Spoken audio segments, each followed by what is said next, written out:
Here on the Suncoast, we're just hours away from the start of early voting. And as ABC 7's Kate Flexter tells us, both parties are kicking campaigning into high gear.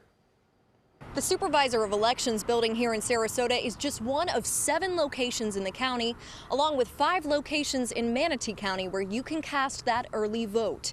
And the early vote is continuing to play a larger and larger role each election season.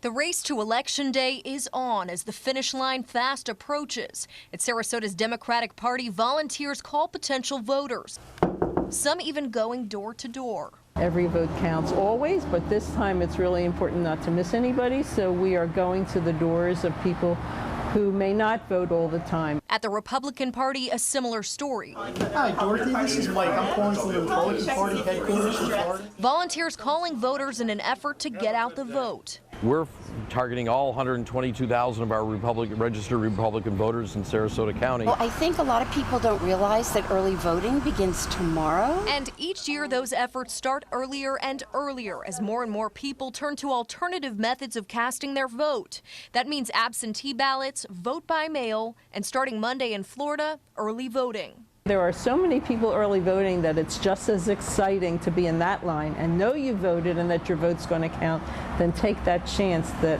for whatever reason you might miss it. It's a huge part of the election. So you've got to take absentee and early voting very, very importantly.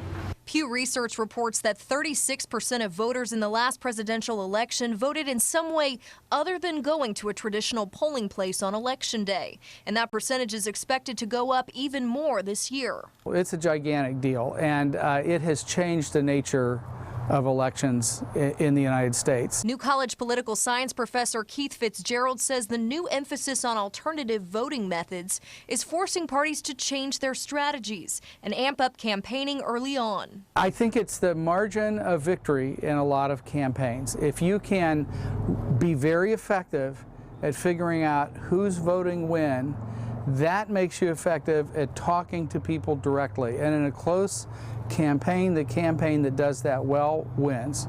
For a full list of locations and times to cast that early vote, log on to mysuncoast.com. In Sarasota, Kate Flexter, ABC 7, your Suncoast News.